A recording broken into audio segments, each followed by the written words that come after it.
La diplomacia no es un trabajo fácil. Quizá por eso no abundan los buenos diplomáticos, aunque yo conozco a alguno muy bueno. No es un trabajo fácil porque se trata de intentar evitar conflictos o solucionar problemas, se trata de tender puentes y a veces esto resulta muy complicado. La diplomacia muchas veces lo que hace es pasar de lado y dejar los problemas ahí, sobre todo cuando estos son grandes. Hay que ser un buen diplomático, hay que amar mucho al propio país, pero también a la gente que se ve implicada en esos problemas para no rehuirlos, para intentar mojarse, aunque a veces se corra el riesgo de fracasar. La Iglesia tiene su propia diplomacia y siempre se ha dicho que era la mejor del mundo, aunque desde luego en la historia ha tenido también grandes fallos. Creo que en este momento el equipo diplomático de la Santa Sede, presidido por el secretario de Estado, el cardenal Parolin, no solamente él, es, a mí me parece por lo menos, bastante bien preparado. Al cardenal Parolin, que fue nuncio en Venezuela, Chávez le dio por activa y por pasiva, le insultó, le humilló. Es decir, es un hombre bregado que se ha enfrentado con grandes problemas. Ha tenido con una discreción, como corresponde a un diplomático, sin embargo, algunas intervenciones, por ejemplo, en el caso de los emigrantes que recibe Italia, que han sido intervenciones muy matizadas, llenas de sentido común, que incluso han puesto algunas otras expresiones del Papa en un contexto más equilibrado. Me parece que a él se debe, o por lo menos ha sido supervisado por él, el excelente discurso del Santo Padre a los diplomáticos acreditados ante la Santa Sede de hace unas semanas. Es decir, no estamos ante un loco, no estamos ante un equipo de aventureros, ni ante, desde luego, un equipo de desalmados. Sin embargo, están afrontando ahora mismo una cuestión extraordinariamente difícil y que viene de lejos, lo cual lo hace aún más complicado. Me refiero a la cuestión de la doble iglesia que existe en China. Cuando los comunistas llegaron a poder en China, intentaron, entre otras cosas, que todas las religiones, no solamente la Iglesia católica, estuvieran al servicio del Estado, dominadas por el Estado. Eso, en el caso de la Iglesia católica, significaba que los obispos iban a ser nombrados por el gobierno comunista. Ante esto, un sector de la Iglesia católica cedió y otros pues se negaron a un asunto que, aunque no tocaba la liturgia y no tocaba, por ejemplo, la moral, que siguió siendo la misma en los dos grupos, sin embargo, sí tocaba un elemento esencial de nuestro dogma. Solo el Papa puede nombrar los obispos.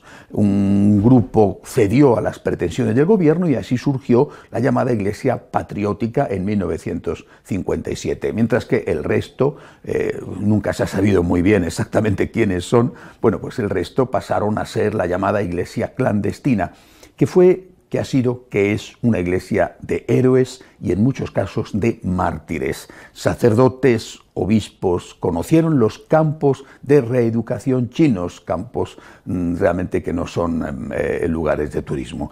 Conocieron incluso pues, el martirio físico y también la muerte. Han sido héroes valientes, fieles defensores del dogma católico en su integridad. Y en medio de ellos estaba la población católica china, que, sintiéndose muchísimo más próxima a los disidentes, es decir, a los clandestinos, sin embargo, a veces no tenía más remedio que ir a una parroquia regida por sacerdotes de la Iglesia patriótica. Bueno, el Papa Benedicto XVI dijo que esto se podía hacer porque los sacramentos que daba la Iglesia patriótica eran válidos. Bueno, en este contexto es en el que se está moviendo la diplomacia vaticana. Por un lado, es evidente que tiene que respetar toda esa historia de martirio, de heroísmo de la Iglesia clandestina, pero también está intentando, una vez más, porque esto ya viene de lejos, como digo, está intentando resolver el problema. No es en absoluto fácil, hay que entenderlo. Y en estas negociaciones delicadísimas, que nadie sabe en este momento si tendrán o no todavía un buen fin, en estas negociaciones, en este contexto, ha saltado una noticia. Un obispo de la Iglesia clandestina habría sido invitado por alguien de la delegación vaticana que está haciendo las negociaciones, habría sido invitado a renunciar para que su puesto lo ocupara un obispo de la Iglesia cismática, de la Iglesia patriótica. Bien, esto verdaderamente ha sido una bomba, una noticia que ha sorprendido. El cardenal Zen es obispo emérito de Hong Kong y desde luego es un viejo y valiente luchador. Se ha presentado en Roma para hablar personalmente con el Papa y después ha hecho unas declaraciones en las cuales decía que el Papa no estaba suficientemente bien informado por sus colaboradores que estarían llevando la negociación a sus espaldas. Esto realmente ha sido un poner el dedo en una llaga, y que el Papa no estaría por la labor de abandonar, como digo, a la Iglesia auténtica, a la Iglesia fiel.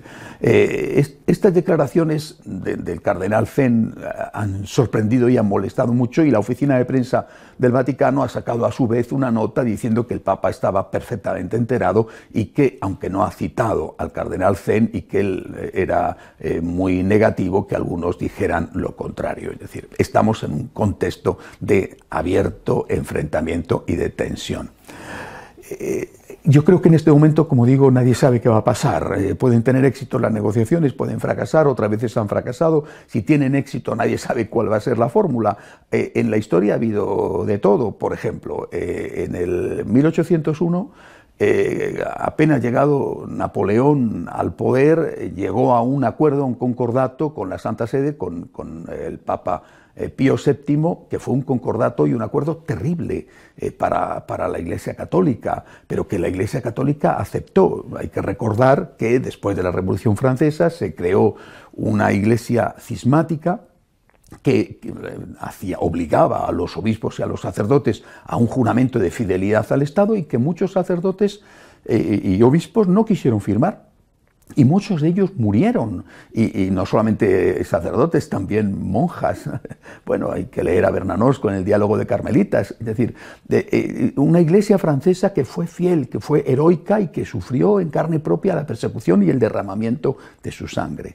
Luego aquel concordato de 1801 los dejaba en la estacada. El Papa aceptó todo lo que le propuso Napoleón, hasta el punto de que aceptó que los obispos los nombraba el gobierno francés, es decir, los obispos los nombraba Napoleón, y lo único que hacía el Papa era aceptar ese nombramiento y proceder, eso sí, a la investidura, es decir, a la consagración episcopal.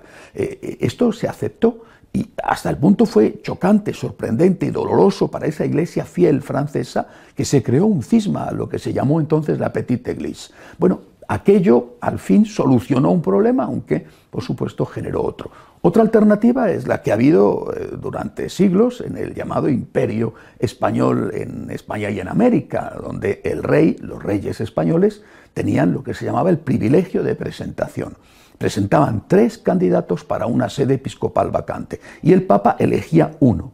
De esos 3 elegía uno, siempre que había la posibilidad de rechazar los 3 candidatos y de que presentaran otros 3 nuevos, pero normalmente eso no ocurría. Es decir, el modelo de Napoleón, por supuesto, era el modelo que han implementado en estos años los dictadores chinos. El gobierno decide quién es el obispo, y al Papa no le queda otra más que aceptar ese nombramiento y consagrar al elegido por el gobierno. No sabemos qué se está negociando, pero sí sabemos una cosa. Sabemos que no estamos en el 1801, cuando los acuerdos se hacían en el secreto de los despachos. Hoy todo se sabe. Y no debería de olvidarse que en cualquier negociación de cualquier tipo tienen que existir siempre unas líneas rojas que no se pueden traspasar. Esas líneas rojas en este momento tiene que ser el respeto a los mártires chinos. Monseñor Negri, un obispo emérito de Ferrara, decía hacía poco, esta semana, en un artículo: no toquéis a los mártires chinos. El mundo no lo entendería. Sería un gravísimo escándalo. Repito, no estamos en el 1801. Es decir, no estamos en un momento en el que todo se puede hacer y nadie se entera. Hoy se entera todo el mundo de todo, y por eso no se pueden hacer determinadas cosas. Esas líneas rojas no se pueden traspasar, pero hay que buscar un acuerdo. Por eso a mí personalmente no me está gustando los insultos, las descalificaciones que se están haciendo al equipo negociador vaticano. No me está gustando los insultos al cardenal Parolin. Estoy seguro de que obra con la mejor buena voluntad, aunque pueda equivocarse. Y creo que lo que tenemos que hacer en este momento tan delicado es recordar que tiene que haber unas líneas rojas y sobre todo rezar. Hay que rezar muchísimo. Rezar por el equipo negociador vaticano, que no es sencillo negociar con el actual gobierno chino, que quizá tiene el presidente más poder que han tenido los anteriores y que habría que remontarse a Mao Zedong para recordar una situación semejante. Hay que rezar por el equipo negociador vaticano y no insultarle. Son gente de buena voluntad, insisto, pueden equivocarse, pero son gente de buena voluntad. Y hay que rezar también para que esos heroicos, incluso mártires católicos chinos que han defendido íntegramente la fe, no se vean abandonados. Podría ocurrir, si así fuera, una verdadera catástrofe y podría ser la chispa que desatara un cisma que no es deseado por nadie. Hasta la semana que viene, si Dios quiere.